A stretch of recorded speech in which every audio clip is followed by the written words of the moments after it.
নমস্কার বন্ধুরা, আমি মাম ব্লগ এনকেতে তোমাদের অনেক অনেক স্বাগত। আশা করি সবাই ভালো আছো, আমিও ভালো আছি। আমি নতুন একটা রেসিপি নিয়ে আবার হাজির হয়ে গেছি তোমাদের সামনে। দুধ রুই।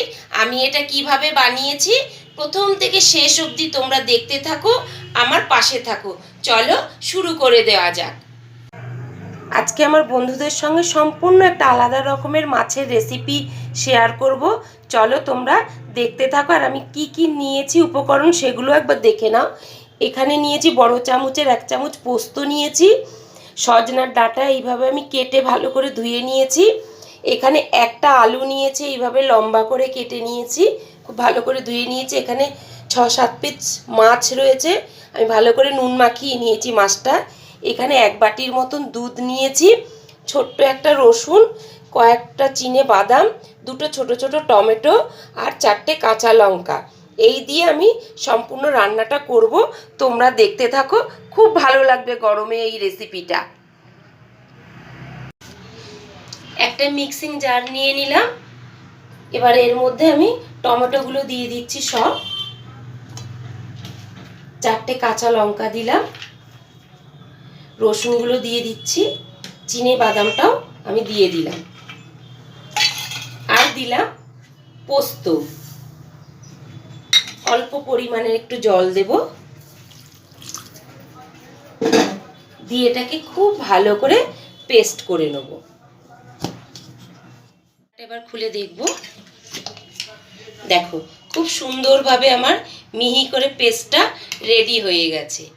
এবার এটাকে আমি সাইডে সরিয়ে দিয়ে মূল পর্বে আমি চলে যাচ্ছি। ওভেন জ্বালিয়ে ওভেনে আমি কড়া বসিয়ে দিয়েছি, তেলটা আমার গরমও হয়ে গেছে। এই পর্যায়ে আমি মাছগুলো সব ভেজে নেব।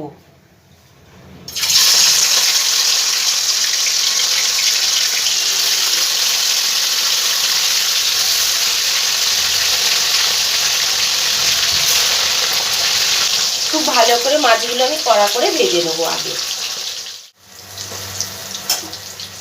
দুটো পিঠই আমার ভালো করে ভাজা হয়ে গেছে, এবার এগুলো আমি তুলে নেব।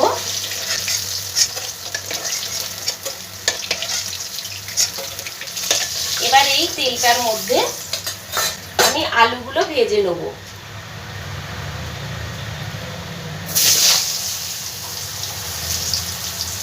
এর মধ্যে অল্প সামান্য আমি নুন দিয়ে দেবো আলুটার মধ্যে।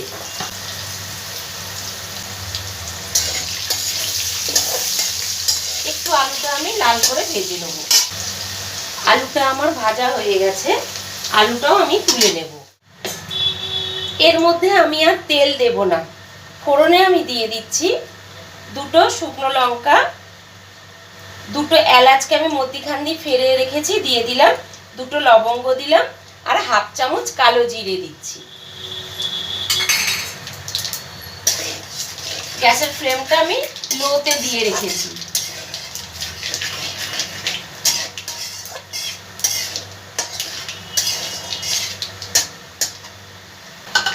এবার বেটে রাখা মশলাটা আমি সম্পূর্ণ এর মধ্যে এবার দিয়ে দেবো।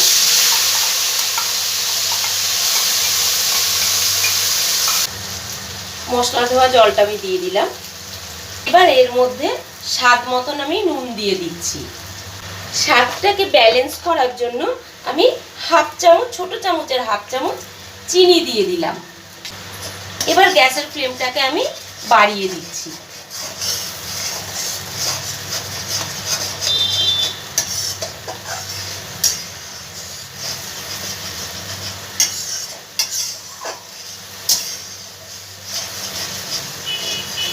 এই গরমের দিনে এইরকম মাছের ঝোল খুব ভালো লাগে খেতে। আগেকার দিনে মা ঠাকুমারা বানিয়ে দিত, আমার বাড়িতে মাঝে মাঝেই করতো আমার ঠাম্মা। আমার খুব ভালো লাগে এই রেসিপিটা খেতে গরম ভাতের সাথে। এর মধ্যে কিন্তু হলুদটা একদমই যাবে না। তোমাদের যদি বন্ধুরা আমার এই রেসিপিটা ভালো লেগে থাকে, তোমরা লাইক কমেন্ট করে দেবে আর শেয়ার করে দেবে এই রান্নাটাকে বাঁচিয়ে রাখার জন্য। আর যারা আমার চ্যানেলে নতুন ভিজিট করছো তারা সাবস্ক্রাইব করে দিয়ে পাশে থাকা বেল আইকনটা ক্লিক করে দেবে। আর হ্যাঁ বন্ধুরা, ফেসবুক থেকে তোমরা যারা দেখছো তারা পেজটাকে একটু ফলো করে দেবে।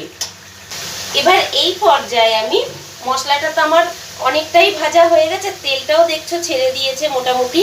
এই পর্যায়ে আমি কেটে রাখা সজনা ডাঁটাগুলো সব দিয়ে দেবো। দিয়েই মশলার সঙ্গে একটু ভালো করে ভেজে নেবো।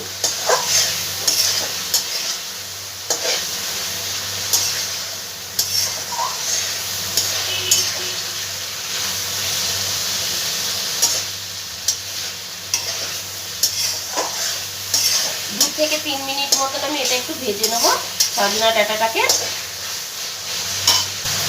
এবার এর মধ্যে ভেজে রাখা আলুগুলো আমি সব দিয়ে দিলাম। দিয়ে খুব ভালো করে মশলার সঙ্গে আলুটা সজনা ডাঁটাটা আমি কষিয়ে নেব।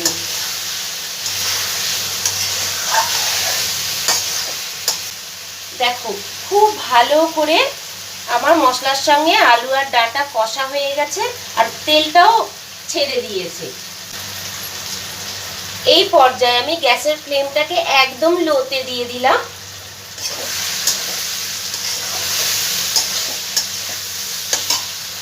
এবার এর মধ্যে আমি দুধটা দিয়ে দেবো।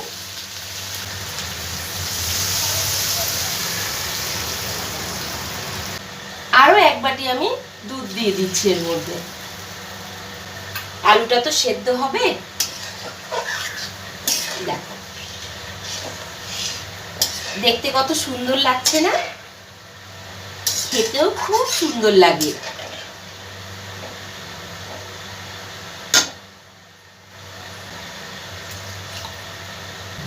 এবার ঢাকনা দিয়ে দেবো। ঢাকনা দিয়ে ফুটে ওঠা অবধি অপেক্ষা করব আমি। গ্যাসের ফ্লেমটা এবার আমি হাইতে দিয়ে দিলাম। ঢাকনাটা এবার একবার খুলবো।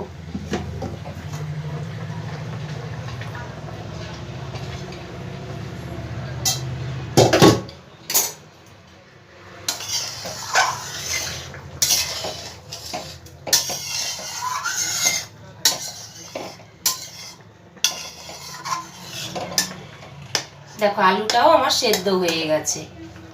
এই পর্যায়ে আমি মাছগুলো সব দিয়ে দেবো।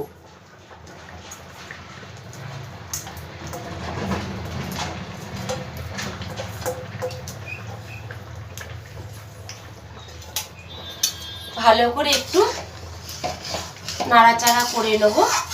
নিয়ে এবার গ্যাসের ফ্লেমটাকে আমি হাইতে দিয়ে দিলাম। এতক্ষণ কিন্তু মাঝারিতে ছিল। আমি আর ঢাকনা দেব না।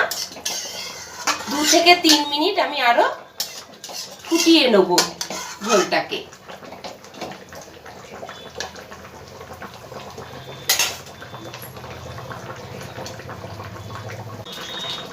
দু থেকে 3 মিনিট বাদে আমি আবার ফিরে এসেছি। ফাইনালি আমার মাছের ঝোল রেডি হয়ে গেছে।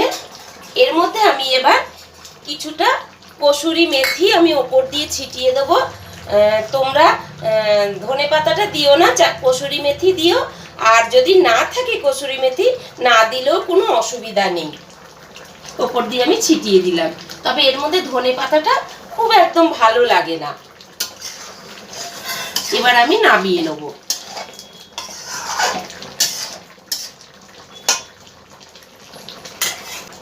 আজকের মতন এইটুকুনি থাক বন্ধুরা। টাটা।